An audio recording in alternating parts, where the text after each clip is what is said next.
आज हमारे साथ एक ऐसी शख्सियत हैं जो डॉक्टर तो हैं, लेकिन पता नहीं ऐसा क्यों है, वो खुद तो डॉक्टर लिखते हैं लेकिन सबसे ज़्यादा जो बोलते हैं वो डॉक्टरों के खिलाफ ही बोलते हैं। आज उन शख्सियत के साथ हम रूबरू हो रहे हैं। बहुत सारी बातें उनसे करने के लिए, कोरोना वायरस से लेकर, आपकी हेल्थ से लेकर, आपकी जेब से लेकर और आपकी रोज़मर्रा की ज़िंदगी से लेकर, सरकार के लेकर, और साथ ही जो लोग ये कह रहे हैं कि अब दवा आ गई है कोरोना की या फिर किसी और चीज़ की जो दवाएं हैं उसको लेकर जो एक प्रचार हो रहा है, उन सब पे बातचीत करने के लिए डॉक्टर विश्वरूप राय चौधरी हमारे साथ हैं। और ये इनका परिचय मैं क्या बोलूं, अगर आप सिर्फ तस्वीर देख जाएंगे तो शायद कहीं कोई एक ऐसा मोबाइल नहीं होगा जो इनकी तस्वीर को कैच नहीं कर सका या किसी न किसी ने इनका वीडियो नहीं देखा। तो डॉक्टर चौधरी, बहुत बहुत शुक्रिया आपका आज समय देने के लिए। मेरा ना सवाल बहुत सीधा है। सवाल ये है कि आप हैं कौन? आप डॉक्टर हैं या आप ऑथर हो या आप राजदूत हो भारत के, जो अलग अलग देशों में जाके बोलते हो? क्योंकि जब मैं आपकी वेबसाइट खंगाल रहा था, 4 जगहों पर तो आपका ऑफिस है। मेरे को नहीं लगता मेदांता का कोई सुपर स्पेशलिस्ट डॉक्टर भी होगा जिसके 4 जगहों पर ऑफिस भी होंगे। आप ऑथर हैं। मैं इसलिए ऑथर का सवाल पूछ रहा हूँ क्योंकि इतनी सारी किताबें लिख दी हैं और इतनी सारी किताबें इजीली लोगों को मिल रही हैं, ये भी अपने आप में एक रिकॉर्ड है। और दूसरा, डॉक्टर तो आप लिखते ही हैं। तो जरा पहले मेरे को सीधे से बताइए, आप डॉक्टर हैं, ऑथर हैं, क्या है? मैं टीचर हूँ। टीचर बोलेंगे तो ज़्यादा अच्छा रहेगा। और टीचर का काम तो यही होता है ना, घूम घूम के पढ़ाना। और आजकल का जो मॉडर्न टेक्नोलॉजी को यूज़ करके एजुकेशन को लोगों तक पहुँचाना। तो मॉडर्न चीज़ें तो चाहे किताबें हैं, चाहे व्हाट्सएप है, चाहे यूट्यूब है, चाहे ट्रैवल करके दूसरे देश में जाना पड़े। जाना इसलिए नहीं कि लोगों को बताना है, बल्कि इसलिए कि खुद भी सीखना है। तो ये भी 2 कारण हैं। तो टीचर बोलेंगे तो वही मुझे लगता है आउट ऑफ ऑल दिस वो ठीक रहेगा मेरे ऊपर। अच्छा ठीक है, तो मैं एक टीचर का तबका हम आपको और दे देते हैं कि आप ऑथर, राजदूत और डॉक्टर के अलावा एक टीचर भी है, सुलझे हुए टीचर हैं। सर, ये सुलझा हुआ टीचर ऐसा क्यों है कि जो मैथ्स का टीचर है वो मैथ को ही गाली दे देता है, वो साइंस का टीचर है साइंस को देता है? आप डॉक्टर हैं, आप डॉक्टरी पढ़े हैं, समझते चीज़ों को, सबसे ज़्यादा खिलाफ आप डॉक्टर्स के ही हैं, ऐसा क्यों? हाँ देखिए, मैं उन डॉक्टरों के खिलाफ हूँ जो पैसा कमाने के लिए गलत इलाज कर रहे हैं। उनके खिलाफ हूँ। और उनके भी खिलाफ हूँ जो जिन्होंने अपनी पढ़ाई को पूरी तरह से पूरा नहीं किया है और अपने अधूरे ज्ञान की वजह से ना चाह के भी पेशेंट्स का नुकसान कर रहे हैं, उनके खिलाफ हूँ। उनका इंटेंशन नहीं है, लेकिन उन्होंने पढ़ाई पूरी नहीं की। सर, वो तो MBBS MD है, वो लिखते हैं अपने नाम के नीचे। हाँ, MBBS MD है, मुझे MS लिखते हैं, सर्जन है। बड़ी हैरानी होती है कि भाई ये सब लिखने के बाद भी जब इलाज की बारी आती है तो इलाज उल्टा ही करते हैं। और कोई उल्टा करता है तो वो भी उनको दिखता नहीं है। आप कोई भी बीमारी की बात अगर बोलेंगे तो मैं उदाहरण 1-2 मिनट में दे दूंगा साथ ही साथ। क्योंकि मैंने आपकी ना किताब देखी है, उसमें आपने डायबिटीज़ में लिखा है कि 72 घंटे के अंदर डायबिटीज़ खत्म हो सकती है। आपने ये लिखा है कि HIV इस देश का 21वीं सदी का सबसे बड़ा झूठ है।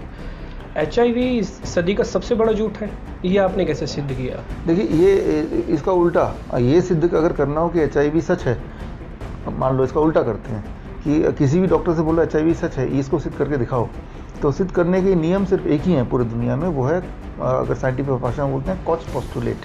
कॉज पोस्टुलेट क्या होता है? मान लो HIV मुझे है, तो मेरे यहाँ से ब्लड लेंगे, आपके बॉडी में डालेंगे ब्लड, तो आपको अगर HIV हो जाता है और तो उसको माना जाएगा कि ये HIV एक असली चीज़ है। लेकिन एक से ब्लड लेके दूसरे को देना, इसे कहते हैं कॉज पोस्टुलेट। तो कॉज पोस्टुलेट पिछले 36 साल हो गए HIV को आए हुए, अभी तक उसको इम्प्लीमेंट करके देखा नहीं। इंसान में ना देखे, एनिमल पे देख सकते हैं, अभी तक देखा नहीं गया। क्यों नहीं देखा गया? और देखा जाएगा तो सामने आ जाएगा कि भाई HIV कोई बीमारी नहीं। बीमारी होगी तो आपका ब्लड किसी और के ब्लड में जाएगा, जो HIV पेशेंट का ब्लड, तो उसको भी वो HIV होना चाहिए, तभी that is called cause postulate. तो कॉज पोस्टुलेट पे वो आंका नहीं गया आज तक, इसीलिए उसको बीमारी नहीं मान सकते। आंक दो। लेकिन डॉक्टर चौधरी, ये बात आप उन डॉक्टर्स के सामने सिद्ध कर सकते हैं? हाँ, उनको अप्रूव कर सकते हैं? देखिए, मैं बताता हूँ आपको। 8 अप्रैल 2018, 7 अप्रैल वर्ल्ड हेल्थ डे होता है। 2018 को मैंने उससे दो महीने पहले मैंने अपने YouTube के थ्रू और जितने भी चैनल्स हैं उसके थ्रू मैंने मीडिया के थ्रू बोला कि 8 अप्रैल 2018 को मैं गाज़ियाबाद के एक ऑडिटोरियम, उसका नाम सबसे बड़ा ऑडिटोरियम है, नाम मुझे ध्यान नहीं आ रहा, उस ऑडिटोरियम में मिलूँगा और जो भी HIV के को बोलते हैं कि है, वो HIV पेशेंट लाएँ और उसका ब्लड लेके मेरे बॉडी में डालो। और अगर मुझे HIV हो जाता है कुछ दिन बाद, कुछ महीने बाद, तब तो HIV है, और उसके बाद यूएन के एनजीओज़ के नोटिस आए कि आप ऐसा नहीं कर सकते, लेकिन वो लोग कोई आया नहीं। तो मैं तो डॉक्टरों को इनवाइट मैंने किया और डेट भी मैंने बता दिया, और वो सारे वीडियोज़ हैं, उस दिन के भी वीडियोज़ हैं। और उस दिन करीब पूरे देश में से करीब 800 लोग आए थे, 800, वो सारे वीडियोज़ हैं। मेरे तो यूट्यूब चैनल उड़ गया, लेकिन कहीं ना कहीं वीडियो मिल जाएंगे आपको किसी न किसी और चैनल में। तो मैं ये बोलना चाह रहा हूँ कि मैंने डॉक्टर के सामने बोलता हूँ, मैंने किताबें उसकी लॉन्च की है, हिंदी में किताब, इंग्लिश में किताब है। तो बोलने के जितने भी तरीके हो सकते हैं वो सारे तरीके हमने यूज़ किए। ये कुछ वैसा नहीं है आपको सुनने में लग रहा है, हमको सुनने में ऐसा लग रहा है कि जैसे जिसको दमा हो जाता है, अस्थमा हो जाता है, वो हैदराबाद में जाता है और जिंदा मछली निगल लेता है तो उसका दमा ठीक हो जाता है। ये आपकी बात सुन के कुछ ऐसा नहीं हमको फील सा हो रहा है? ऐसा फील हो सकता है, क्योंकि जो चीज़ हमने कभी सुनी नहीं हो। और इंसान क्या है कि कोई ह्यूमन ब्रेन जो है, मैंने ह्यूमन ब्रेन पे थोड़ा बहुत काम किया है, वो इमोशनल ब्रेन है। किसी भी एक झूठ चीज़ को भी आप हज़ारों बार उसके कान में गूंजेगा तो दिमाग मान लेगा यही सत्य है। ये इंसान की टेंडेंसी है। आप एक्सपेरिमेंट कर सकते हैं, कोई भी इंसान से किया भी होगा आपने। अगर 4 लोग ट्री प्लान कर ले, जब भी ये मिलेगा बोलना यार आज इतने सुस्त क्यों लग रहे हो, आज इतने बीमार क्यों दिख रहे हो, तो थोड़ी देर बाद वो शीशे में देखेगा यार मैं बहुत बीमार दिख रहा हूँ। That's how he feels, right. तो सच क्या है इंसान के ब्रेन के लिए, anything which is coming repeatedly, same चीज़ आती है तो दिमाग उसको सत्य मानता है। तो जाहिर सी बात है, जो बचपन से सुनते हैं HIV एड्स और अचानक कोई बोल दे, ये तो होता ही नहीं है। तो जो ब्रेन उसे एक्सेप्ट नहीं करेगा, ब्रेन उसको डिसोसिएट करने में थोड़ा टाइम लगाएगा। डॉक्टर चौधरी, आपने कभी भारत सरकार को चिट्ठी लिखी है, कभी भारत सरकार को बताया, कभी हेल्थ मिनिस्ट्री को बताया कि देखिए मेरी रिसर्च रिपोर्ट्स हैं, ये मैं प्रूव कर सकता हूँ, आप मेरे को कहीं भी चैलेंज करवा दीजिए? कभी सरकार ने आपको इनवाइट किया हो, कभी ऐसा कुछ हुआ कि ऑफिशियली हुआ, या फिर ये बस सिर्फ 2 वे है कि आप इधर से कुछ बोल देते हैं, उधर से वो कुछ बोल देते हैं, आमना सामना कभी हुआ ही नहीं? नहीं, ऐसे कई बार हुआ है। यहाँ तक कि जो आयुष मिनिस्टर हैं श्रीपद नायक जी, वो हमारे लेक्चर्स में आए हैं, पूरा बैठ के उन्होंने देखा है। तो उसमें भी हमने बताया, उनको भी रिक्वेस्ट किया सारे जग के सामने, उनके अपने कॉन्स्टिट्यूशन में, गोवा में। तो एक तो ये है, और दूसरा हेल्थ मिनिस्टर साहब हैं हर्षवर्धन जी, उनसे भी मैं मिला हूँ, मिलके उनको भी बताया है, ख़ासतौर पे कोरोना के कॉन्टेक्स्ट में सारी बातें जो मैं लोगों को बता रहा हूँ। तो सामना सामना बताया है। हेल्थ मिनिस्ट्री की चिट्ठियाँ खूब सारी लिखी हैं, अब तो लिखते लिखते हम थक भी गए हैं काफ़ी सारा। तो जितने भी तरीके होते हैं बताने के, सामने से बताने के, फॉर्मल लेटर जाने के, सारे तरीके अपनाए हैं। तो ऐसा क्यों होता है कि वियतनाम को जो चीज़ समझ में आ जाती है विदेशों में और लोगों को समझ में आ जाती है, वहाँ पे हज़ारों लोग आ जाते हैं, ये भारत में आके आपकी बात समझ में क्यों नहीं आती है? भारत में क्यों नहीं आती, अभी तक मुझे ये समझ आया कि यहाँ पे थोड़ा व्यापार ज़्यादा है, हेल्थ के नाम पे व्यापार थोड़ा ज़्यादा है, यही समझ आया। भारत की मीडिया की बात करें तो मीडिया को समझ नहीं आएगी, क्योंकि वो जो फार्मा कंपनी के गुलाम हैं, गुलाम मतलब कि उनके स्पॉन्सर्ड हैं, तो समझ नहीं आएगी। वियतनाम की आप बात कर रहे हैं, वियतनाम में आप देखेंगे इस वक्त जो कोरोना से टोटल डेथ हुए हैं वो हैं 0, एक भी नहीं, जबकि वियतनाम में इंडिया से पहले, काफ़ी पहले कोरोना वायरस पहुंच चुका है। हाँ, वो तो ट्रेडिंग हब भी है। हाँ, वहाँ चाइनीज़ बहुत काम करते हैं, वहाँ पहले कोरोना वायरस पहुंच गया था। 0 डेथ क्यों है वहाँ पे? वहाँ पे 16 करोड़ तो वहाँ की पॉपुलेशन है, मतलब सब्सटेंशियल माना जाएगा, बहुत बड़ा तो नहीं है, लेकिन एक छोटा कंट्री भी नहीं है बहुत, और लंबा कंट्री, लंबाई में भारत के बराबर है वो, पतला सा कंट्री है वो। तो वहाँ पे चलना, कम्युनिकेशन रोड भी बड़ा मुश्किल सा है।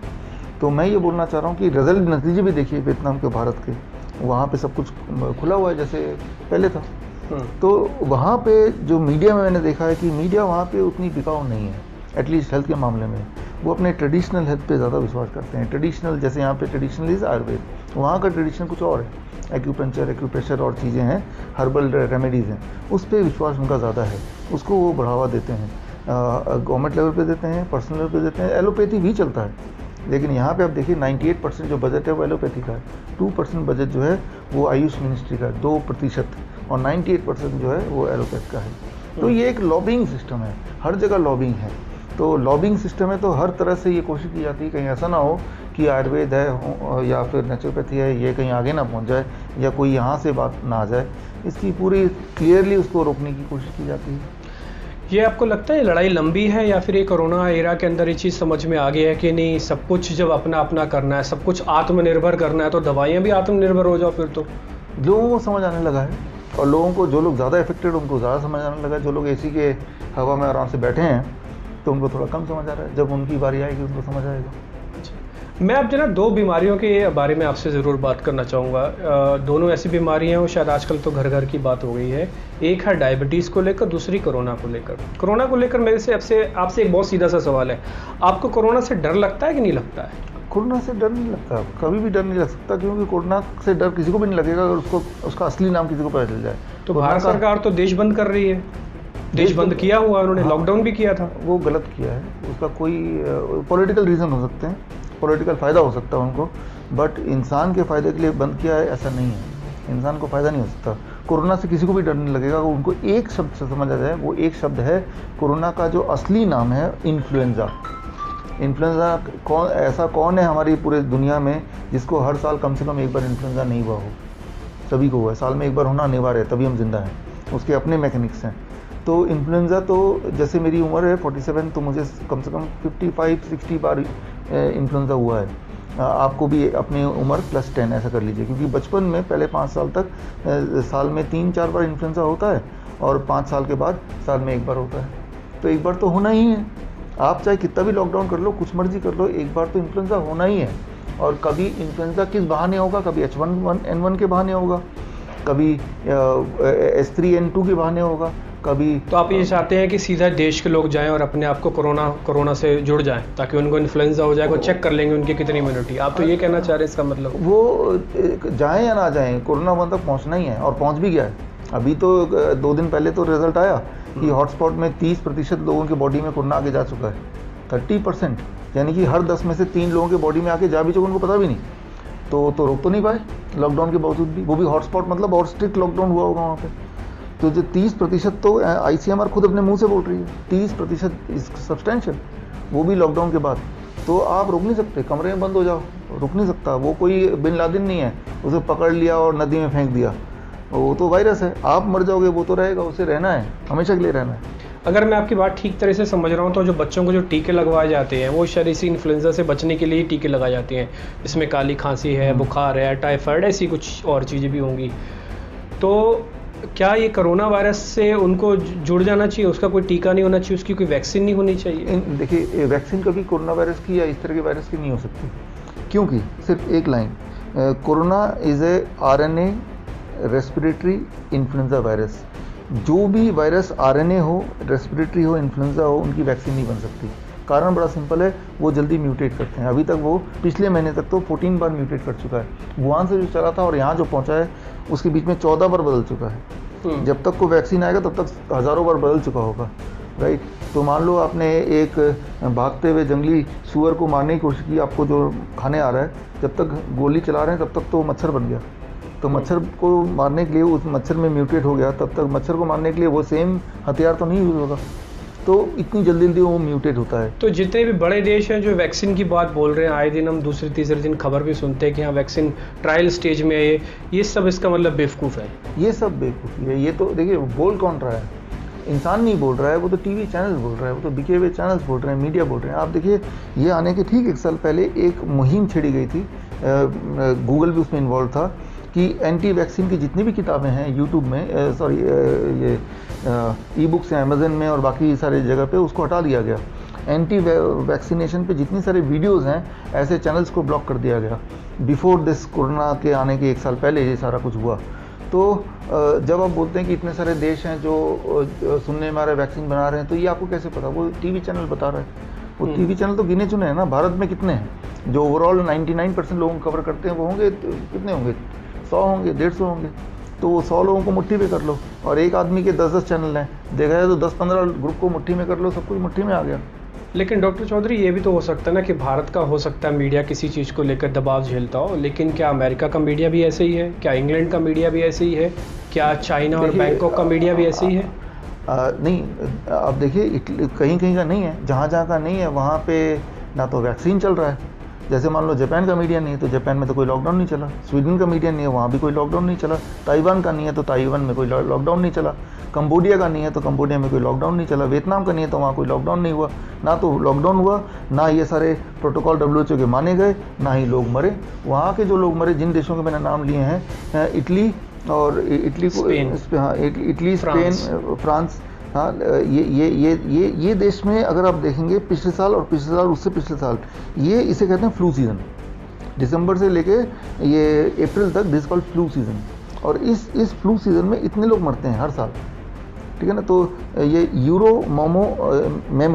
euromemo.eu ये एक वेबसाइट है, ऑफिशियल वेबसाइट है, पूरे यूरोपियन यूनियन के देशों के मरने के आंकड़े को रखते हैं वो पिछले 10 सालों के।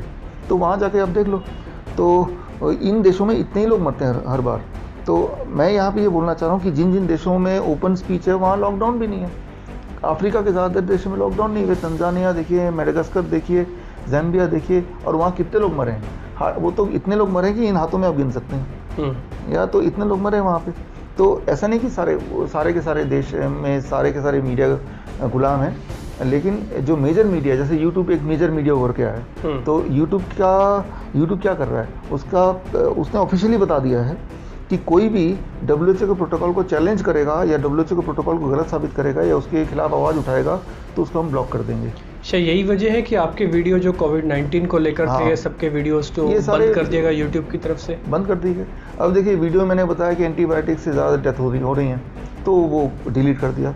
लेकिन यही बात तो WHO ने 1 जून को दोबारा बताया कि हाँ, इससे ज़्यादा डेथ हो रही है। फ़र्क सिर्फ इतना है कि हम वही चीज़ थोड़ा पहले बता रहे हैं, WHO उसी को बाद में बता रहा है, गलती को मानते हुए। तो सीधा WHO से ही क्यों लड़ रहे हैं? WHO से नहीं लड़ रहे हैं। तो इतनी बड़ी लड़ाई सीधा WHO से क्यों लड़ रहे हैं? पहले अपने देश में लड़ लीजिए। हम तो सच बता रहे हैं कि मैं तो डॉक्टरों को बता रहा हूँ कि भाई आप एंटीबायोटिक मत दो। एंटीबायोटिक मतलब anti bacteria. Corona is not a bacteria, right. तो बैक्टीरिया को की दवा दे के आप वायरस को मारने की सोच रहे हो तो गलत है, ठीक है ना। तो वो बोल रहे नहीं, ये तो WHO का प्रोटोकॉल है, तो WHO का प्रोटोकॉल इसे हम मानेंगे चाहे इससे लोग मरते हों। दैट इज़ व्हाट इज़, ये हेल्थ मिनिस्ट्री के बयान है, ICMR के बयान है। तो अपना दिमाग नहीं लगाना भाई। तो फिर अब लोग मरने शुरू हो गए। अब जबकि WHO ने 1 जून को बोला कि हाँ भाई हमसे गलती हुई, वो देना बंद करो, अब शायद बंद कर देंगे। लेकिन तब तक इतने लोग मारे भी तो गए, वो बचाए जा सकते थे। तो अच्छा, तो भारत को लेकर आपका डॉक्टर साहब क्या व्यू है कोरोना वायरस को लेकर और इंडिया की इस समय की स्टेट को लेकर? क्योंकि ये जो अनलॉक किया गया, अनलॉक 1 चल रहा है अभी, उसके बाद से केस बढ़े। अब सुनने में भी आ रहा है कि वापस सरकार मीटिंग कर रही है कि हो सकता है फिर से लॉकडाउन के बारे में सोचा जाए, क्योंकि इसको बेकाबू नहीं होने देना चाहती वो। देखिए, यहाँ कोई टोटल केस तो यहाँ पे 14 करोड़ होंगे। केस का मतलब बीमार लोग नहीं बढ़े। केस बढ़ना और बीमार लोग बढ़ना दो अलग बातें हैं। अगर किसी एक दिन सरकार बोलती है 10,000 नए केस आ गए, ऑडियंस लोगों के दिमाग में बात आ कि 10,000 नए बीमार लोग पैदा हो गए, ऐसा नहीं है। केस मीन्स कि 10,000 लोगों में कोरोना पॉजिटिव आया है। जो पॉजिटिव आने का जो सोर्स है वो RT-PCR टेस्ट है। वो जो टेस्ट है अपने भारत की गवर्नमेंट के इंस्टीट्यूट के हिसाब से, हैदराबाद के इंस्टीट्यूट के हिसाब से, ये टेस्ट 50% तो गलत रिजल्ट बताता है। इसका कोई ठिकाना नहीं है। मान लें 100% सही रिजल्ट बताता है, ज़्यादा यही हो सकता है। तो 10,000 नए लोगों के बॉडी में कोरोना वायरस पाया गया है। हमारे बॉडी में इस वक्त मिलियंस ऑफ वायरस हैं, मतलब लिटरली मिलियंस ऑफ वायरस हैं। तो वो वायरस जैसे हमारे बॉडी में इस वक्त, मेरे बॉडी में एडनो वायरस होगा, राइनो वायरस होगा, कोरोना वायरस भी होगा, क्योंकि मिलियन ऑफ वायरस हैं। तो वो वाले टेस्ट करेंगे तो बोलेगा इनके बॉडी में राइनो वायरस है, तो एक केस राइनो वायरस का बढ़ गया, but that does not mean एक बीमार इंसान बढ़ गया। तो इतने लोगों के घर में, लोगों के बॉडी में कोरोना वायरस ने घर बना लिया, ठीक है। मिलियन वायरस है, million plus 1 more virus, that's all. Doctor Chaudhary, अगर आप इतने ही ताकतवर हैं, इतने ही पावरफुल हैं, तो कभी कोरोना वायरस से आपके दो हाथ हुए? कभी आपने कोरोना वायरस पेशेंट से कभी मिले हैं? अभी हमारे मित्र हैं दिल्ली पुलिस में, एसिस्टेंट सब इंस्पेक्टर हैं। वहाँ पे दिल्ली पुलिस का क्वारंटाइन सेंटर है, और जहाँ पे पुलिस के जो लोग होते हैं कोरोना वायरस के, वो वहीं पे रहते हैं फिर। तो वहाँ मैं गया, क्योंकि वो मेरे दोस्त हैं, तो सबसे मिले। वो तो उनको लगा कि भाई दूर से बात करेंगे, हालांकि मेरा वीडियो देखते हैं, लेकिन मैं तो जैसे आप भी बता रहे थे अभी, तो मैं मिला सबसे, अभी की बात है, सबसे मिला, बैठा वहाँ पे, और अच्छा खासा 1 घंटा बैठ के फिर उनको समझाया क्या क्या करना है, और फिर मैं आ गया। तो मैं तो अपने भारत सरकार को भी बोला कि आपने जितने सेंटर है वहाँ मुझे ले चलो। अगर यही लगता है कि कोई किसी ने छू लिया तो आपके बॉडी में वायरस आ जाएगा और आप तो मर ही जाओगे, ऐसा नहीं है। वायरस आपके बॉडी में आ सकता है, क्योंकि वायरस में मिलियंस ऑफ वायरस हैं। वायरस को हम कंट्रोल नहीं कर सकते, इसीलिए उसका नाम वायरस है। वायरस मतलब viral, you can not stop it, it has to go. If it is viral, if you can not stop it, why lockdown? रोक ही नहीं सकते, रोक नहीं पाए ना। लॉकडाउन तो करके देख लिया ना, 30% लोगों की बॉडी में फिर भी पहुँच गया, तो क्या? और 30% लोगों की बॉडी में पहुँचने के बाद अगर 8,000 लोग मरे हैं, तो क्या ये बड़ी संख्या है? 8,000 लोग, 9,000 लोग, 10,000 लोग मरे हैं, और इनमें से कितने लोग तो कोमॉर्बिड, वो तो एनीवे मरना ही था उनको।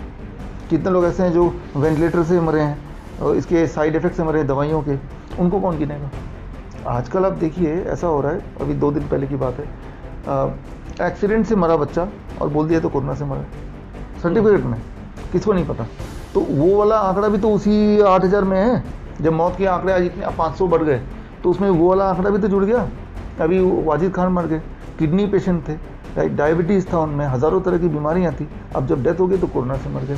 लेकिन डॉक्टर साहब ये तो बिल्कुल साफ पहले दिन से बोला जा रहा है कि जो लोग बुजुर्ग हैं, जो डायबिटिक हैं, जिनकी किडनी खराब है, जिनको लीवर की प्रॉब्लम है, वो कोरोना के प्रोन हैं। उनको अगर कोरोना वायरस उनकी बॉडी में डेवलप हुआ, पॉजिटिव आया, वो तो मर ही सकते हैं, उनकी प्रोबेबिलिटी ज़्यादा है। तो ये तो आम है, तो फर्स्ट डे से बोला जा रहा है। ऐसा कुछ ज़रूरी नहीं है। ये इसका बेसिस क्या है?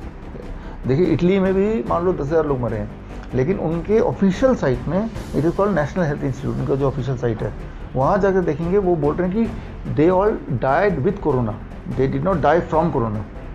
उन्होंने ऑफिशियली डेथ सर्टिफिकेट में कोरोना ना लिख के डायबिटीज़ लिखा, हार्ट डिजीज लगा, और जो कोरोना लिखा वो 10% लोगों को लिखा। जितना आंकड़ा टीवी में दिखा उसका 10%। ये नेशनल हेल्थ इंस्टीट्यूट जो है इटली का, उसमें जाकर देखिए तो उन्होंने करेक्शन किया कि हाँ, जब ये मरे उस वक्त बॉडी में बहुत सारे वायरस थे, कोरोना वायरस भी था, but that was not the cause, he did not die from, he died with. जैसे मैं ब्लू टी शर्ट, इस वक्त मेरी डेथ हो जाए तो मैं बोलूँ ये ब्लू टी शर्ट कारण नहीं बन गया क्योंकि मैं पहना था। हाँ, जब डेथ हुई तो ब्लू टी शर्ट भी पहना था इसने, बहुत सारी चीज़ और भी पहने थे, और टी शर्ट भी, और नहीं लेकर। तो dying with corona virus and dying from corona virus 2 different things. तो इन्होंने ये बता दिया कि कोरोना वायरस बॉडी में पाया गया तो वही कारण है, वो कारण नहीं है। और ऐसा कई देश ऐसे डिवाइड कर रहे हैं। तो अल्टीमेट जो आंकड़े हैं वो 10% है। जितने आंकड़े आप देख रहे हैं उसको 10% कर लीजिए, that may be the real number of people those who died of corona virus. अब देखिए एक्सीडेंट से मर गए तो उसमें तो क्या जस्टिफिकेशन है भाई? कैसे बता सकते हैं कि भाई आप कोरोना वायरस लिख दो? हार्ट अटैक से मर गए, उसको भी कोरोना वायरस लिख रहे हैं, बट डेथ हुआ तो हम कोरोना वायरस लिखेंगे, और चाहे पॉजिटिव आए नेगेटिव आए। तो आपको लगता है जो आंकड़े बताए जा रहे हैं इसमें कुछ गलत भी है? आपको डाउट है इसमें? नहीं, डाउट नहीं है, ये क्लियर है। वो क्लियर इसलिए क्योंकि आईसीएमआर ने अपने गाइडलाइन चेंज किए डेथ सर्टिफिकेट के। आईसीएमआर ने डेथ सर्टिफिकेट पर गाइडलाइन ही चेंज कर दिया। वो ये गाइडलाइन कर दिया कि जब भी कोई मरेगा भारत की धरती पे, उसका कोरोना पॉजिटिव आए मरने के बाद, या मरने से पहले नेगेटिव आए या ना आए, 3 चीज़ हो सकती है ना। ऑल द 3 कंडीशन आपको कोरोना वायरस ही लिखना है। आपको मेरी बात का यकीन नहीं हो रहा, कोई भी यकीन नहीं करेगा। मैं तो बोल रहा हूँ आईसीएमआर के साइड में देख लो ना भाई, ऊपर से मैं टीवी में बोल रहा हूँ। अगर वो भी एपिडेमिक एक्ट लगा हुआ है, अगर कोई ऐसा झूठ बोलेगा तो जेल में होगा ना। मैं तो जेल में तो नहीं हूँ फिलहाल, तो है ना। तो हाँ, फिलहाल तो नहीं हूँ। तो मैं ये बोलना चाह रहा हूँ कि ये सत्य है। आप आईसीएमआर गाइडलाइन में जाकर देखिए, ये आपकी रिस्पॉन्सिबिलिटी है। कभी ना कभी हम और आप भी मरेंगे, लेकिन हम नहीं चाहते कि कोई गलत चीज़ लिखे हमारे सर्टिफिकेट में। ऐसा कौन सा पाप किया है हमने, राइट? क्योंकि जैसे ही लिख देंगे कोरोना, तो होता क्या है कि उनको, हमारे मित्र की बात है, 4 कंधे नहीं मिले, दिल्ली की बात है, 4 लोग नहीं मिले जो उनको उठाएं। तो वो जो बहनें थी उन्होंने उठा के ले गए। कितनी दुख की बात है। 2 बहनें फिर कज़न कहीं से बुलाए तब जाके, तो जबकि वो तो हार्ट अटैक से डेथ था। तो मैं ये बोलना चाह रहा हूँ, इसके रिप्रिकॉशन ये हैं। तो ऐसा हो रहा है भारत में कि कोरोना पॉजिटिव आएगा, नेगेटिव आएगा या नहीं आएगा, 3 ही चीज़ हो सकते हैं। आपको कोरोना वायरस लिखना है अगर मरते वक्त कार्डिक इंजरी है या ब्रीदिंग प्रॉब्लम है, ARDS जिसे बोलते हैं। कौन सा ऐसा इंसान है जो मरते वक्त उसको ब्रीदिंग में डिफिकल्टी नहीं होगी या कार्डिक इंजरी नहीं होगी? आप बता दो। कार्डिक इंजरी का जिसको मतलब नहीं पता, वो सोचेगा कार्डिक इंजरी का अलग कोई बीमारी का नाम है, जबकि ऐसा है नहीं। हार्ट रुकता है और ब्रीदिंग रुकती है, और कुछ नहीं होता डेड बॉडी में। मतलब आपकी बात अगर मैं समझूं तो भले ठीक है, उसकी बॉडी में कोरोना वायरस था, लेकिन वजह कुछ और हो सकती है उसकी। और बॉडी में कोरोना वायरस था नहीं। आईसीएमआर गाइडलाइन ये भी कहता है कि अगर वो नेगेटिव आया तब भी लिखना है, तब भी लिख दें, तब भी लिख दो कि नेगेटिव आया, ना आया तब भी लिख दो। तो देश में जितने लोग मर रहे हैं सब कोरोना से मर रहे हैं, फिर तो आपके हिसाब से तो यही हुआ। आईसीएमआर के हिसाब से ये हुआ। अगर तो मरे और वो हॉस्पिटल ले गए तो सर्टिफिकेट बनाएंगे तो लिखना ही लिखना। तो फिर ये 350 लोगों की, 400 लोगों की संख्या कहाँ से आती है जो रोज बताई जाती है कि तो उन्हीं में से है ना, उन्हीं में से है लोग। तो वो तो लोग तो हजारों मर रहे हैं। हाँ, हजारों मर रहे हैं। ये जो न्यूज़ है ना, ये जो डेथ सर्टिफिकेट को चेंज करना है, ये आईसीएमआर ने गाइडलाइन रिलीज़ किए हैं। वो गाइडलाइन जो हॉस्पिटल्स में पहुंच रहे हैं, गांव-गांव तक पहुंच रहे हैं, पहुंचने में भी टाइम लगेगा। मान लो जो डॉक्टर सालों से लिखता आया है, वो अचानक उसको न्यूज़ कैसे पहुंचेगी? अभी पहुंची नहीं है, अभी धीरे धीरे अभी शहरों में पहुंची है। धीरे धीरे गाँव तक पहुँचेगी, मान लो उसमें टाइम लगेगा, वो एजुकेट होगा, समझेगा, तब जाके वो लिखेगा। लेकिन जहाँ जहाँ पहुँची है, मेट्रोज में पहुँची है, वहाँ लिख रहे हैं। जैसे दिल्ली में ICMR बैठा हुआ, सबसे ज़्यादा डेथ दिल्ली में दिख रहा है, क्योंकि यहाँ इम्प्लीमेंटेड है, यहाँ बड़े बड़े हॉस्पिटल में लिखे जा रहे हैं। छोटा हॉस्पिटल है, नर्सिंग होम है, वहाँ तो उसको नहीं पता, जैसे आपको नहीं पता, उसको भी नहीं पता, वो डॉक्टर एक इंसान है, उसने नहीं पढ़ा ICMR गाइडलाइन, ICMR वहाँ तक पहुँचा नहीं, लेकिन गाइडलाइन तो है ना। तो आप देखेंगे जिस दिन इंसान, भारत में इंसान मरना बंद हो जाएगा, उसी दिन कोरोना वायरस, वो तो कभी होगा ही नहीं, वो तो होगा नहीं। तो आप बोल रहे हैं केसेस बढ़ गए, डेथ बढ़ गए, जाहिर सी बात है, केसेस बढ़ेंगे, डेथ बढ़ेंगे। केसेस कितने हैं भारत में, मैंने पहले ही बता दिया था, आज से 1 महीने पहले 14 करोड़ केसेस हैं इस वक्त। केसेस का मतलब जिनके बॉडी में वायरस आया, आके चला गया।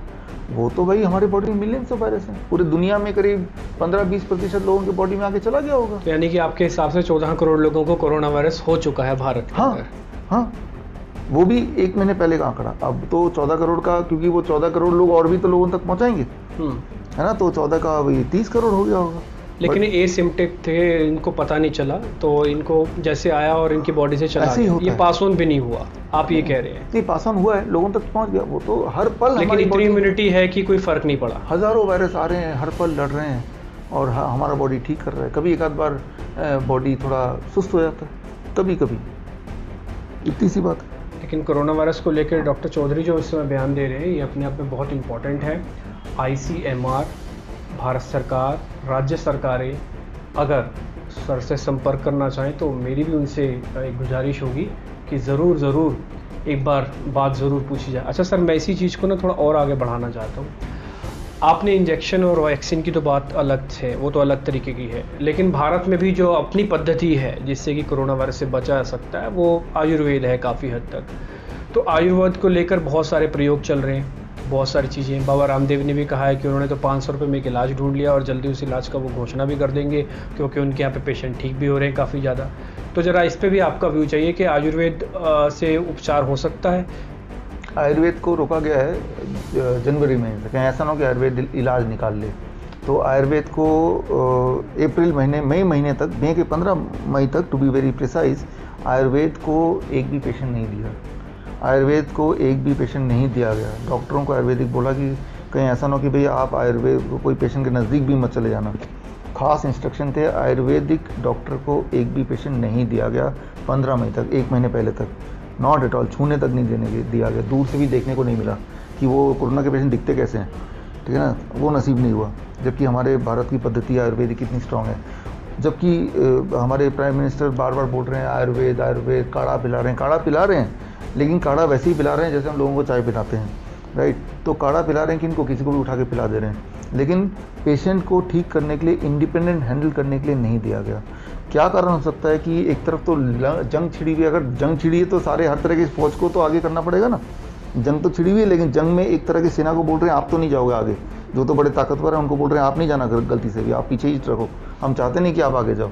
तो वो जो सेना है हमारी भारत की अपनी सेना आयुर्वेद की, उसको पीछे रखा गया, रोका गया, स्ट्रिक्टली रोका गया, ऑफिशियली रोका गया। ऐसा नहीं कि मेरा अनुमान है, रोका गया ऑफिशियल लेटर से कि भाई आगे मत चले जाना। ये आपको कैसे पता चला?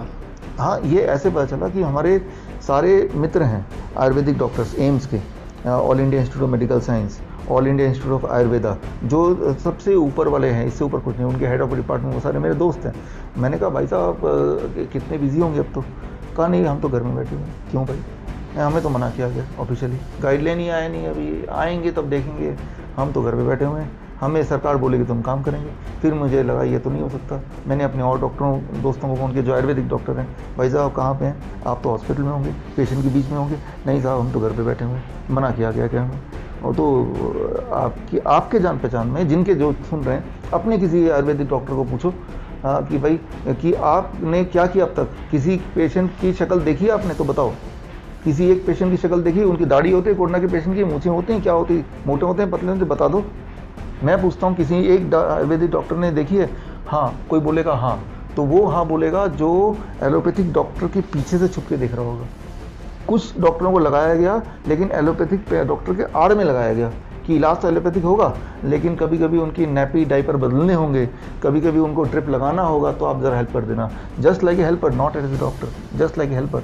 हमारे नेचुरोपैथी डॉक्टर है, यहाँ नेचुरोपैथिक हॉस्पिटल है, मेडिकल कॉलेज है, naturopathy, Sant Hridayram medical college of naturopathy, बहुत बड़ा, वहाँ पे मैं स्पेशल रिसर्च एडवाइज़र हूँ वहाँ पे ऑफिशियली। तो मैंने उनको बोला भी आपके इतने बड़े इंस्टीट्यूट है, जाओ। तो उनको तो यही कि हमें एंगेज किया हॉस्पिटल्स ने, सरकार ने, अवेयरनेस फैलाने के लिए। मतलब जो होता ना हमारे आप सोसाइटी में आइए, गेट कीपर के पास एक टेम्परेचर वाला मीटर होता है, वो वाले काम पे नेचुरोपैथिक डॉक्टर को लगाया हुआ है कि आपको टेम्परेचर जो भी मिले ना उसका टेम्परेचर नोट करो और लिख के हमें दो। तो भाई अगर इसको आप इन्वॉल्वमेंट कहते हैं तो ज़रूर इन्वॉल्व किया है आयुर्वेद को, नेचुरोपैथ को। और ये मैं कहता हूँ रोकना, कि इनको लगा भी दिया, और ऊपर से प्राइम मिनिस्टर साहब ने बोला हम तो नेचुरोपैथी और आयुर्वेद को प्रचार करेंगे, उसी से ठीक करेंगे, हर भाषण में बोला। लेकिन डॉक्टर चौधरी आपकी सारी बात सुनने में ऐसा क्यों लगता है कि आप बिल्कुल ही जो भी फॉलो किया गया अब तक मेथड, जो भी फॉलो किया गया, बिल्कुल उसके खिलाफ है। आप कोरोना वायरस को कोरोना वायरस ज़्यादा डेडली नहीं समझते, जबकि पूरा विश्व मानता है। आप कहते हैं कि इसकी वैक्सीन की कोई ख़ास ज़रूरत नहीं है, इसको आयुर्वेद से बहुत आसानी से किया सकता है। आयुर्वेद और डॉक्टरों की उनकी भूमिका को लेकर भी आपको सवाल, ये ऐसा क्यों है कि हमेशा बागी रुखी आपके पास ऐसा होता है? मैं एविडेंस दे रहा हूँ एक का, जितनी भी चीज़ आपने बताई उसकी एक एविडेंस दीजिए। मैं तो बोल रहा हूँ कि इन्फ्लुएंजा वायरस है, मैं बोल रहा हूँ खतरनाक नहीं है, इसका जो फर्टिलिटी रेट है 0.1% है। इन सब के एविडेंस अगर आप में से किसी को चाहिए तो biswaroop.com, biswaroop.com, biswaroop.com/corona। तो मैंने सारे एविडेंसेस 1200 पेज में संभाल के रखे हैं, ठीक है ना। तो जितनी सारी चीज़ें मैंने एक एक लाइन बोली, इन सबके एविडेंस वहाँ मिल जाएंगे, वीडियो एविडेंस मिल जाएंगे, किताब मिल जाएगी, सारी चीज़ मिल जाएंगी। आपने जो भी चीज़ बोली है उनमें से एक भी एविडेंस दिखा दो आप। मैंने बोला कि मैंने आयुर्वेदिक डॉक्टर्स ने नहीं काम किया, आप बोलो कि ये मैं तो वही बात बोल रहा हूँ जो भारत सरकार बोल रही है। हाँ, लेकिन मैं तो वही बात बोल रहा हूँ जो ICMR बोल रहा है। ICMR बोल रहा है, मैं तो वही बात बोल रहा हूँ जो मेडिकल बड़े-बड़े इंस्टीट्यूट्स बोल रहे हैं। ICMR जो है Indian council of medical research, नहीं मैंने नाम दिया उसको, Indian council of manipulating research, उसका काम है इधर का उधर करना। वो जो बोल रही है प्रेस कॉन्फ्रेंस में बोल रही है, क्या उसकी जिम्मेदारी नहीं कि वो जो बोल रही है उसकी एविडेंस भी दे? एविडेंस दिया आपको? उन्होंने बोला ये खतरनाक बीमारी है, ये जंग चल रहा है। कहाँ है जंग? कितने लोग मरे इस जंग से? अगर तो जंग चल रहा है फिर तो लाखों लोग मर जाने चाहिए ना। कितने लोग मरे आप बताओ? उनकी ऑफिशियल फिगर 8000 की है, 9000 की है। अब बताओ ये 8000 लोग अगर मरे हैं तो क्यों हम ना माने कि इनमें से कुछ लोग डायबिटीज से ही मरे होंगे, कुछ लोग कोरोना से मरे होंगे, नॉट फ्रॉम कोरोना, कुछ लोग वेंटिलेटर से मरे होंगे, कुछ लोग दवाइयों साइड इफेक्ट से मरे होंगे। तो वो आंकड़े आप बाइफरकेट करो ना, वो क्यों नहीं किया? वो करके आप बोल रहे हैं एक भी लोग ऐसा नहीं है जो साइड इफेक्ट से मरे। ICMR से हो सकता है कि आपको कुछ वाद विवाद हो या फिर भारत सरकार से, लेकिन YouTube ने आपकी वीडियोस को क्यों बंद किया? क्या YouTube भी आपके खिलाफ है? क्या YouTube को भी आपकी बात समझ में नहीं आ रही? YouTube ने एक उनकी फिलॉसफी है, उनके गाइडलाइन है, गाइडलाइन के मुताबिक कोई भी अगर जो कन्वेंशनल WHO ने जो अनाउंस किया उसके अलग कुछ बोलेगा, अलग सही गलत नहीं, उसके अलग कुछ बोलेगा तो हम उसको डिलीट कर देंगे, ये उनकी पॉलिसी है। तो इकलौते आप ही ऐसे जो अलग बोल रहे हैं और आपके वीडियो डिलीट किए? पूरे दुनिया में बहुत सारे साइंटिस्ट हैं, डॉक्टर्स हैं जो अलग बोल रहे हैं, उनके सबके डिलीट हो रहे हैं। अब ये तो भी जो मैंने आपके सवाल का जवाब दिया, लेकिन उनकी मंशा क्या है, फेसबुक ने क्यों डिलीट किया, वो उस पर मैं और ज़्यादा नहीं बोल सकता। मैं तो ये बोल सकता हूँ कि मैंने जो बताया उसके मैं सबूत देने को तैयार हूँ। मैं कुछ बोल रहा हूँ, वो ये रहे सबूत। बाकी लोग जो बोल रहे हैं उनके सबूत वो दे दे, आप ढूंढ के लाओ। कॉन्ट्रडिक्ट करने के लिए सबूत की जरूरत होती है। मान लो ये कोर्ट है, कोर्ट ये नहीं देखता कि कितना बड़ा इंसान बोल रहा है, कोर्ट ये देखता है छोटा इंसान भी सबूत ला रहा है क्या। मैं छोटा इंसान हूँ, मैं सबूत दे रहा हूँ, आप बड़े इंसान हो, आप सबूत तो दो। ICMR बड़ा है, WHO बड़ा है, एक सबूत दें। उन्होंने बोला कि मलेरिया की दवाई लगा दो, एंटीबायोटिक लगा दो, सबूत तो दो, इससे फ़ायदा होता है। मैं सबूत दे रहा हूँ, उससे नुकसान होता है। बहुत सारे एविडेंसेस हैं और वो मैंने आपको लिंक दिया है, जाके देख ले। डॉक्टर साहब, आप सबूत भी ऐसे देते हैं कि 24 घंटे के अंदर इस देश की अर्थव्यवस्था ठीक हो जाएगी, 72 घंटे के अंदर डायबिटीज़ ठीक हो जाएगी, ऐसे सबूत ये आपको लगता है सिर्फ हेडलाइंस रह जाते हैं? क्योंकि जब आप जिस वेबसाइट की बात बोल रहे हैं ना, जहाँ पर आपकी वेबसाइट पे लिखा है कि कोविड-19 के वीडियोस देखने हो तो यहाँ क्लिक कीजिए, तो रिसर्च हम भी करके आए, हमने वहाँ पे क्लिक करके देखा, तो वहाँ पे हमने देखा कि बहुत सारी आपकी बुक्स भी हैं और वीडियोस भी हैं। वहाँ पे एक बड़ी हैरान करने वाली चीज़ है जो शायद हो सकता है देश के वित्त मंत्री को आजकल थोड़ी ज़्यादा ज़रूरत हो, वो एक है कि अपनी 24 घंटे के अंदर अर्थव्यवस्था को कैसे ठीक की जा सकती है। हाँ, एक डॉक्टर अर्थव्यवस्था को भी ठीक कर सकता है। देखिए ये काम डॉक्टर का तो नहीं है, लेकिन जिनका काम है वो कर नहीं रहे हैं, तो एक आम इंसान को करना पड़ेगा ना। जबकि तो सारी जिम्मेवारी आपके पास ही है क्या? सारी पूरे जिम्मेवारी आप क्यों अपने आप से कंधे पे, इतने नाजुक कंधे आप अपने क्यों इतना बोझ उठाए? ऐसा ना कि क्योंकि इस देश में रहना है, पहली बात तो ये मैं लोगों के लिए नहीं कर रहा, अपने लिए कर रहा हूँ। क्योंकि देश ठीक होगा तभी बाहर निकल पाएंगे, तभी कुछ कर पाएंगे, मूवी देख पाएंगे। मैं सोच रहा हूँ मुझे मूवी देखने का मन कर रहा है, कैसे होगा वो? जब खुलेगा, वो खुलेगा कब? जब इसका डर जाएगा या कोरोना वायरस जाएगा, वो कैसे जाएगा? तो बातें रिवर्स में शुरू हुई है। अब अगर देखें कि भाई मुझे आज़ादी तभी है जब आज़ादी बाकी लोगों को है, तो मैं ऐसे बोल सकता हूँ मैं देश की सेवा कर रहा हूँ, लेकिन वो ये भी है कि मैं अपनी सेवा कर रहा हूँ। मैं चाहता हूँ कि मैं मॉल में जाऊँ, मैं चाहता हूँ मास्क ना पहनूँ, मैं चाहता हूँ वही ज़िंदगी जो आज से 5 महीने पहले ज़िंदगी थी। मैं ये सारी चीज़ मैं अपने लिए चाहता हूँ, मैं अपने बच्चे के लिए चाहता हूँ। आप 24 घंटे के अंदर मैं इसमें मैं डिबेट कर सकता हूँ, 1 मिनट में सबको समझ आ जाएगी बात। ऐसा मडागास्कर एक छोटा सा देश है, बहुत ही इतना छोटा कि आपने नाम भी नहीं सुना होगा। उन्होंने ऐसा ही किया। उन्होंने क्या किया, आज से इसको हो गए 2 महीने, मेरे ख्याल से इट वॉज 15 और 16 अप्रैल, उन्होंने कोविड ऑर्गेनिक नाम से उनके वहाँ की जो पद्धति है, जैसे यहाँ पे आयुर्वेद है, उन्होंने लॉन्च किया। और मडागास्कर के प्रेसिडेंट ने, रोजिलिना प्रेसिडेंट हैं, उन्होंने लॉन्च किया। और लॉन्च करने के बाद WHO ने बड़ा रोकने की कोशिश की, $20 मिलियन घूस देने की कोशिश की। वो ऑफिशियल है सारा, ठीक है। तंजानिया के न्यूज़पेपर में देखिए, किसी भी अफ्रीकन न्यूज़पेपर में देखिए, हेडलाइन मिल जाएगा, 14 मई का हेडलाइन मिल जाएगा इसमें। उसके लॉन्च करने के बाद कई सारे एपिसोड हुए। तो मडागास्कर ने WHO को लिटरली निकाल दिया अपने देश से, और नतीजा ये हुआ कि उनकी देश से ये जो ऑर्गेनिक है, कोविड ऑर्गेनिक, पूरे अफ्रीकन कंट्रीज़ ने खरीदना, इंपोर्ट करना अपने अपने देशों में शुरू कर दिया। और इतना ही नहीं, उनकी जो अपनी और जो दवाइयाँ थी, जो कि कोविड के अलावा दवाइयाँ थी, जो घरेलू दवाइयाँ हैं, जैसे आयुर्वेद है, वो सब भी पूरे अफ्रीका के देश में छा गया। तो और वो तो पिछले कुछ दिनों में ही हुआ। लेकिन मडागास्कर से ज़्यादा ताकतवर पावर हमारे पास है आयुर्वेद, जिसका नाम है। तो और आयुर्वेद का इलाज साबित हो गया। 586 लोग 30 मई को, दैनिक भास्कर फ्रंट न्यूज़ था, ठीक हुए आयुर्वेद से। एक भी इंसान नहीं मरा। 586 सिम्टोमेटिक लोग ठीक हुए। 586 का आंकड़ा कितना बड़ा है, ये इस बात से अंदाजा लगाई, एलोपैथिक से अगर एक ठीक हो जाए ना, तो वही डंका बच जाता है। यहाँ 586 और मौतें एक भी नहीं, साइड इफेक्ट 0। अगर ये हमारी मिनिस्ट्री या नरेंद्र मोदी जी अगर अनाउंस कर दे कि भारत के पास इलाज है कोरोना का, ये रहा सबूत, तो पूरी दुनिया जो कि लॉकडाउन में पड़े, जो इकोनॉमी जिनकी क्रैश हो गई, वो तो किसी भी दाम में ये लेंगे ना सोल्यूशन, जो भी आयुर्वेदिक दवाइयाँ बनाई जाएंगी फिर उससे। हाँ, वो तो लेंगे। और अगर ये एक्सपोर्ट होगा, जैसे चाइना से सब इंपोर्ट कर रहे हैं अपने कारखाने बंद करके, चाहे PPE किट हो, चाहे वो मास्क हो, चाहे वो टेम्परेचर मेजर करने वाला हो, तो चाइना अमीर बन रहा है। तो उसी तरह से पूरी दुनिया हमसे दवा लेंगे, लेकिन वो मौका हम खोने जा रहे हैं, खो ही दिया हमने वो मौका। तो मैं ये बोलना चाह रहा हूँ कि जब ये साबित हो गया है, 586 नंबर, एक भी नहीं मरा, तो इसको आपको जगजाहिर करना है। इसकी दवाइयाँ ऑलरेडी हैं हमारे पास, क्योंकि ये कोई नया दवाई नहीं है, पुरानी जो अवेलेबल दवाई थी उन्हीं से ठीक किया है, तो स्टॉक भी पड़ा हुआ है भारत के पास। तो क्या 585 लोगों के एग्जाम्पल से ये सिद्ध हो सकता है कि दवाई हो गई और हम विदेशों में एक्सपोर्ट भी कर लेंगे, और विदेशी लोग हमसे वो दवाई इस रूप में ले भी लेंगे कि हाँ ठीक है, 585 लोग आपने ठीक करके दिखा दी, तो हम तो दवा का कंटेनर के कंटेनर। मडागास्कर में पता है कितने लोग थे? वो 2 लोग। जब 2 लोग थे तभी हाहाकार मच गया मडागास्कर। चेक कीजिए, 2 लोगों में, और पूरा। लेकिन डॉक्टर चौधरी, आप उस देश के बारे में बात बोल रहे हैं जिसका कई लोगों ने नाम तक नहीं सुना। कम से कम ऐसा देश तो बता दीजिए जिसके बारे में कम से कम लोग जानते हो, जिसकी अर्थव्यवस्था हमारे साथ थोड़ी बहुत तो मैच करती हो। मैं ये बोल रहा हूँ कि हो सकता हो एक गाँव ही हो, अभी तो खैर सर्च करके हमको पता लग जाएगा। मडागास्कर एक बहुत छोटा देश होने के बावजूद भी पूरे अफ्रीकन कंट्री ने 2 लोग ठीक हुए, उसके बावजूद भी पूरे अफ्रीकन कंट्री ने उनसे माल मंगाया। मैं ये बोलना चाह रहा हूँ कि ऐसे नहीं कि बहुत ही वेल नोन सिंगापुर है वो, कि लोगों का पहले से फेथ है, इन्होंने इनके पहले प्रोडक्ट चल पड़े हैं तो ये भी चल पड़ा। तो कहाँ तो सिर्फ 2, ऊपर से एक गरीब देश, ऊपर से कोई जानता नहीं, इसका पहला कोई ट्रैक रिकॉर्ड नहीं, उसके बावजूद भी वो फैल गया। तो ये तो एक अच्छा खासा देश है, 140 करोड़ का भारत देश। आयुर्वेद तो ऑलरेडी एक प्रचारित पद्धति है। लेकिन ये तो डॉक्टर चौधरी, मैं माफ़ी चाहता हूँ, मैं ऐसी सीधे बात बोल रहा हूँ, लेकिन ये तो डॉक्टर प्रधानमंत्री भी यही बात कर रहे हैं आत्मनिर्भर होने की।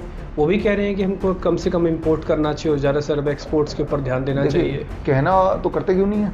मैं तो ये सवाल है, उस दिन वो प्रेस कॉन्फ्रेंस करके आप 24 घंटे के अंदर जो बता रहे हैं, वो 24 घंटे के अंदर देश की अर्थव्यवस्था जो कि करीब 3 लाख करोड़ डॉलर की है, हाँ, वो ठीक हो सकती है सिर्फ आयुर्वेदिक दवाइयों के एक्सपोर्ट से। मडागास्कर में ऐसा ही हो रहा था अभी तक तो मैंने देखा मडागास्कर, पहली बात। और दूसरी बात क्या है कि ये ऐसे ठीक होगी जैसे ही ये दवाई आ गई, हर एक के घर में दवाई पहुंच गई, तो कोरोना से जितने भी अभी तक एक दिन में 40,000 करोड़ का नुकसान हो रहा है बिकॉज ऑफ लॉकडाउन, ठीक है ना, अब तो पार्शियल लॉकडाउन है, तो वो नुकसान उसी दिन से बंद हो जाएगा ना। जब दवाई आ गई है, दवाई सबके पास पहुंच गई, अब काहे का डर? ठीक है ना। अगर कोई एक्सपोर्ट नहीं भी लेता है, एक भी देश नहीं लेता है, तब भी तो हम तो फ्री हो गए ना। सबके घर में दवा पहुंचा दो, सब केमिस्ट शॉप में दवा पहुंचा दो। तो 40,000 करोड़ का नुकसान हमारा देश हर दिन, इंक्लूडिंग टुडे, हर दिन हो रहा है, वो बंद हो गया। और एक्सपोर्ट तो जाहिर है होगा ही, क्योंकि पूरा दुनिया वेट कर रहा है। वैक्सीन जब आएगा, कोई भी देश करे, कि हमारा देश नहीं खरीदेगा? क्या आज से पहले दवाइयाँ आई हैं HIV की और ट्यूबरकुलोसिस की, हमारे देश ने उधार लेके भी नहीं खरीदा? क्या खरीदा? ठीक उसी तरह से अगर यहाँ सोल्यूशन आएगा, तो इस सोल्यूशन से ना केवल पूरी दुनिया कोरोना की दवा हमसे लेगी, बल्कि आने वाले टाइम में आयुर्वेद के हॉस्पिटल पूरी दुनिया में होंगे। तो हमारा जैसे एलोपैथ की वजह से US आज US है, जर्मनी आज जर्मनी है, UK आज UK है। एलोपैथ को हटा दो, उनके जो लड़ाई के जो सामान है उसको हटा दो, तो अमेरिका इज़ लाइक अफ्रीका। तो अगर उनमें दो ही चीज़ें जो देश को आगे बढ़ा रही हैं, जो डेवलप्ड हैं, या तो दवाइयाँ या फिर लड़ने के सामान, वेपन्स। तो वेपन की बात नहीं कर रहे हैं हम, आयुर्वेद की बात कर रहे हैं, दवाइयाँ हैं, उन दोनों में से एक। तो आप ज़रा सोचिए कि ये चीज़ तो इतिहास में हुआ ही है ना, तो क्यों नहीं होगा? डॉक्टर साहब, एक चीज़ और बात मेरे को पूछनी थी, जो मेरा दूसरा सवाल था कि 72 घंटे के अंदर आप डायबिटीज़ ख़त्म कर देते हैं, ऐसा आप कह रहे हैं। ये अमीरों की बीमारी है, इसको आप अमीरों वाले तरीके से ही क्यों ठीक करते हैं कि आप एक टूर बनाते हैं 72 दिनों के लिए, उनको होटल में रखते हैं, आपकी जितनी कॉन्फ्रेंसेस होती हैं अमूमन 5 स्टार में होती हैं, जो लोग आते हैं उनको लगता भी नहीं कि डायबिटीज़ के मरीज़ भी होंगे? हाँ, नहीं, ऐसा है कि वो ज़्यादातर टूर होते हैं बड़े शहर में, जैसे कोलमपुर है या हो ची मिन सिटी है, ऐसे होते हैं। मैं इसलिए पूछ रहा हूँ क्योंकि उनको अमीरों की बीमारी कहा जाता है, तो आपका इलाज भी अमीरों वाला ही है। हाँ, अमीरों की बीमारी है। गरीब आदमी कहाँ डायबिटीज़ में फुर्सत है उसको 2 वक्त की खाना मिल जाए, उसको यही है। तो अमीरों की बीमारी तो जाहिर सी बात है, या इस बीमारी से इंसान गरीब बन सकता है, इसके इलाज से गरीब बन सकता है, अदरवाइज़ तो ये उसी की बीमारी है, बीमारी भी नहीं है इसको। ये तो डायबिटीज़ का मतलब high sugar in the blood, right. तो लेकिन मैं क्या करता हूँ कि वो वीडियोज़ बना के मैं फ्री में अपने यूट्यूब चैनल डाल देता हूँ, और मैं लोगों को बोलता हूँ वीडियो देखो, इसमें जो भी मैंने बोला वो आप अपने घर में कर लो, और आप 3 दिन बाद अपना ब्लड शुगर चेक कर लो। तो इसमें जो भी सामान बोला है वो आपको अपने कहीं से भी मिल जाएगा, fruits and vegetable after all. तो मैं यही बोलता हूँ, ये चैलेंज मैं आपके इस चैनल में भी देता हूँ। आप सिर्फ 3 स्टेप करो। आप 72 घंटे की बात कर रहे हैं कि 72 घंटे में ठीक होता है कि नहीं, मैं तो चैलेंज दे रहा हूँ। फ़र्क नहीं पड़ता कि आपकी डायबिटीज़ 10 साल पुरानी है, 30 साल पुरानी, फ़र्क सिर्फ इतना पड़ता है कि अगले 3 दिन में आप क्या कर रहे हैं। आप सिर्फ इतना करो कि अभी से मैं एक ऐसा रूल बता रहा हूँ आपको, ये रूल मैं पहली बार बता रहा हूँ वैसे तो, क्योंकि मैं चाहता हूँ 3 दिन नहीं, आप 2 दिन में ठीक हो जाओ। 24 घंटे 48 आवर्स, 12 बजे तक सिर्फ फल खाना है पेट भर के। अभी तो आम का सीज़न, आम खाइए, पेट भर के खाना है, लेकिन पेट भरना हो कम से कम 1 किलो खाना पड़ेगा, कुछ और नहीं खाना। लेकिन पराठे, रोटी, जिनका हाई शुगर है वो भी आम खा सकते हैं? खा सकते नहीं, खाना है, खाना ही है। हाँ। अच्छा। 3-4 तरह के फल ले लीजिए, आम है, केला है, चीकू है, अंगूर है, जो भी पसंद हो वो ले लीजिए। मैं नाम नहीं ले रहा, जो भी पसंद हो उसमें आम इंक्लूडेड है, जानबूझ के बोल रहा हूँ ताकि आपको ये न लगे कि कुछ फल को अवॉइड करना है। पेट भर के खाइए, एक बार में 10 बार में 1 किलो खाइए। लंच में इतना ही पेट भर के कच्ची सब्जी खा लीजिए, टमाटर, खीरा, मूली, गाजर, ककड़ी, कम से कम 500 ग्राम, ज़्यादा ज़्यादा आपकी मर्जी। डिनर में 7 बजे से पहले डिनर कीजिए, पहले कच्ची सब्जी खाइए कम से कम 200-300 ग्राम, जिससे आधा पेट भरे। आधा पेट जब तक भरेगा खा लीजिए। उसके बाद रोटी, चावल, दाल, जो भी खाना है, उल्टा सीधा, इडली, डोसा, जो मर्जी खाना है, जितना मर्जी खाना खा लीजिए। ये 3 स्टेप कीजिए। इसके अलावा डेयरी प्रोडक्ट छोड़ दीजिए, दूध के बने हुए चीज़ें, और आप पैक फूड छोड़ दीजिए, बिस्किट, ब्रेड, नमकीन। 3 दिन अगर करेंगे, 3rd डे, 2 दिन या 3 दिन, दूसरे दिन ही हो जाना चाहिए, क्योंकि ये बड़ा स्ट्रिक्ट डाइट है, आपका ब्लड शुगर इतना कम हो जाएगा कि दवाई छोड़ना पड़ेगा।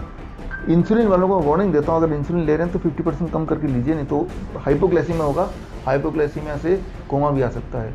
तो इंसुलिन लेना 50% कम हो जाएगा बाई 2nd डे, और जो दवाइयाँ हैं वो तो छूट ही जाएंगी। दवाई छोड़ने के बाद भी ब्लड शुगर वहीं मिलेगा जहाँ दवाई के साथ मिलता था, वो भी दूसरे हद से 30 दिन तक। तो ये तो आप घर पे ही करके देख सकते हैं कि वो 72 घंटे मैं बोल रहा हूँ ये एक्चुअली है। आपने करके देखिए। आज का दिन 15 है, 16, 17, 6 जून को ऐसे ही आपकी तरह एक लाइव सेशन था, ये तो रिकॉर्डेड सेशन है, उसमें मैंने बोला, और मैं साथ में चैलेंज रखा कि आप कीजिए, 3 दिन बाद मैं दोबारा मिलूँगा लाइव यहाँ पे। तो उन्होंने अगले 2 दिन बाद से शुरू किया चैलेंज, और उसके 3 दिन बाद 11 तारीख को मैं दोबारा मिला उनसे लाइव, और वो वीडियो भी मैंने उनसे गेटी नाम का फेसबुक में GETI मिल जाएगा, वही लोग दोबारा आए। फिर उन्होंने बताया कि उनकी दवाइयाँ छूट गई, डायबिटीज़ की दवाई छूट गई, हाई ब्लड प्रेशर दवाई छूट गई, घुटनों के दर्द चले गए। वो लोग रियल लोग थे, उनके सारे इंट्रोडक्शन है, और आप खुद करके देखिए, आपको जवाब मिल जाएगा। फिर तो किसी और की ज़रूरत भी नहीं है। नुकसान भी क्या है 3 दिन में, तो करके देखिए। लेकिन डॉक्टर साहब एक जो लिमिटेड खाना वैसे भी डायबिटिक पेशेंट तो खाते ही हैं और फल फ्रूट तो वैसे ही खाते हैं, तो एक ये कोई नए तरीके से आप ऐसा बता रहे हैं कि फल और खाना खाना है कि जिससे हाँ, फर्क हो तरीका जाएगा? नहीं, देखो फल और सब्जी सभी खाते हैं। मेरा तरीका सिर्फ इतना है, कितना खाना है, कब खाना है, कैसे खाना है, क्या चीज़ नहीं खाना है। थोड़ा खाएंगे तो फूड है, लेकिन बहुत ज़्यादा खाएंगे तो मेडिसिन है। मैं ये बोल रहा हूँ, फल सभी खाते हैं, लेकिन आप कितना खाते हैं? 100 ग्राम खा लेते हैं, 200 ग्राम खा लेते हैं, कोई 800 ग्राम खाता है फल एक दिन में, वो भी मीठे वाले नहीं खाते। तो 800 ग्राम मीठे फल 12 बजे तक खाने से बॉडी में क्या होगा ये आपको नहीं पता। आपके दिमाग में फिर तो मैं मर ही जाऊँगा, ब्लड शुगर हाई हो जाएगा, पर होता इसका उल्टा है। यही बात मैं बताना चाहता हूँ कि आप फ्री में एक ही दिन में, 2 दिन में, 3 दिन में आपका ब्लड शुगर इतना नॉर्मल आ जाएगा कि आपकी दवाई छूट जाएगी, ऊपर से मीठे फल खाने को मिल गए। तो ये हो सकता है, हमारे तो सारे पेशेंट्स ऐसे ही होता है। लेकिन डॉक्टर साहब, भारत एक ऐसा देश है जहाँ पर डायबिटीज़ को लेकर आपकी किताब तो नहीं बल्कि मैं ऐसी हज़ारों किताबें भी दिखा सकता हूँ जो ये कहते हैं कि 1001 उपाय हैं डायबिटीज़ को हटाने के, 501 उपाय, 201 उपाय हैं उठाने के। ये हेडलाइंस रह जाती हैं या फ़र्क भी पड़ता है इन सब चीज़ों मैं से? तो ये बोलता हूँ, ये आप खुद जांच करें। जांच करने के 2 तरीके हैं। एक तो आप खुद करके देख लें, नंबर 1। मान लो यार 3 दिन भी नहीं देना चाहते, कौन 3 दिन दे, तो 1 मिनट नहीं, 3 दिन दे देंगे आप, ठीक बस, करेंगे तो। फिर तो इससे जवाब ही मिल गया, फिर तो जवाब। लेकिन उससे पहले भी टेस्ट करना चाहते हैं तो आप अपने फेसबुक में जाइए, लिख दीजिए कि क्या इसका नाम है DIP डाइट, क्या कोई DIP डाइट से ठीक हुआ है आज तक। तो आपके जो भी नेटवर्क है 2-4 हज़ार लोगों में, उनमें भी कुछ लोग मिल जाएंगे जो ऑलरेडी करके चल रहे हैं, मतलब इतने लोगों तक पहुंच चुका है। तो एविडेंस कोई 2-4 या 2-4 हज़ार की बात नहीं कर रहा, मैं तो लाखों की बात कर रहा हूँ। आपको टेस्ट करना पड़ेगा अपने ऊपर, 2 दिन तो देने ही पड़ेंगे। और अगर 2 दिन भी नहीं दे सकते, फिर आप बताइए कैसे साबित करना है। या फिर दूसरा तरीका साबित करने के कि जो लोग ठीक हुए, आप चाहें तो मैं उसका लिस्ट दे सकता हूँ, ठीक है ना, कि वो अगर वो हज़ारों में चाहिए तो लिस्ट दे सकता हूँ, हर शहर के चाहिए वो लिस्ट दे सकता हूँ मैं आपको। तो जितने भी तरीके होते हैं साबित करने के, वो सारे तरीके आप बताइए, मैं तैयार हूँ। या फिर आप कोई पेशेंट ला के दीजिए, मैं उनको ठीक करके दिखाऊंगा। डॉक्टर चौधरी, ऐसे ही हुआ था कि जब योगा पहली बार शुरू हुआ था तो बाबा रामदेव बहुत प्रसिद्ध हुए। प्रसिद्ध होते होते आज देश की सबसे बड़ी FMCG कंपनी चलाने का हक उनको मिल रहा है। कुछ दिनों में तो HUL को भी हरा देंगे वो। कहीं ऐसा तो नहीं है कि 72 घंटे डायबिटीज़ की ये हेडलाइंस, या ठीक भी होता होगा क्योंकि मैं उसका कभी पेशेंट नहीं रहा, ये करते करते तो डॉक्टर चौधरी के क्या सपने हैं? डॉक्टर चौधरी देश के दूसरे बाबा रामदेव बनना चाहते हैं? देखिए, मैंने या कुछ और सपना है आपका? मैंने पहले आपका सवाल का ही जवाब दिया था कि मैं तो एक टीचर हूँ, राइट। तो टीचर के तो सपने ये होते हैं कि एजुकेशन सही तरीके से लोगों तक पहुँच जाए, और उससे क्या होगा तो देश बदलेगा। देश बदलेगा तो क्या होगा, वही चीज़, मैं सिनेमा हॉल जा पाऊँगा। तो वही सपने, आजकल तो ये सपने की तरह है कि सिनेमा हॉल में जाना, सिनेमा देखना, मॉल कैसा होता है वो देखना अंदर से, और मॉल अंदर जाते वक्त कोई शक्की निगाहों से ना देखे कि ये तो बीमारी इंसान जान रहा है, सबको बीमारी फैलाएगा, सबको मार के आएगा। अभी तो वो मैं देखना चाहता हूँ कि भाई आज से 1 साल पहले ऐसा देखने के लिए मैं किसी और देश में जाके देख सकता हूँ। वियतनाम में चले जाऊँ, कंबोडिया चले जाऊँ, तंजानिया चले जाऊँ, ज़ैम्बिया चले जाऊँ, जहाँ जहाँ हमारे पेशेंट हैं, जहाँ जहाँ मेरे सेंटर हैं। लेकिन वहाँ क्यों जाऊँ, देश तो हमारा ये है ना। तो यहीं पे वो देखना चाहता हूँ मैं। तो वो बदलाव बाबा रामदेव नहीं कर सकते, वो बदलाव तो एक टीचर कर सकता है, क्योंकि ये तो एजुकेशन की बात है। अगर हर इंसान को असलियत पता चल जाए, कोई भी ना डरे, तो FMCG क्या कर लेगा, एलोपैथी क्या कर लेगा, WHO क्या कर लेगा। एक एक आदमी को अगर क्लियरली पता हो कि वो क्या चीज़ है कोरोना, कोई क्या कर लेगा। तो एजुकेशन का यहाँ पे ज़रूरत है, टीचर्स की ज़रूरत है जो ठीक से एजुकेशन दे, सिर्फ इसी की तो ज़रूरत है। ठीक है सर, बहुत बहुत शुक्रिया आपका। तो मैं आज आपका धन्यवाद डॉक्टर चौधरी के तौर पर नहीं बल्कि टीचर चौधरी के तौर पर करना चाहूँगा, क्योंकि आपने खुद ही कहा कि मैं एक टीचर हूँ, और हमने जो पहला सवाल जो पूछा था उसी पे आके वापस से रुके हैं। और इस पूरी चर्चा में उम्मीद करते हैं कि आपको बहुत ही ज़्यादा ज्ञान भी मिला होगा और साथ ही साथ उपचार भी मिले हैं जो डॉक्टर चौधरी, या फिर मैं कहूँ टीचर चौधरी ने हमको दिए। बहुत बहुत शुक्रिया जन जागरण मंच के साथ जुड़ने के लिए। नमस्कार।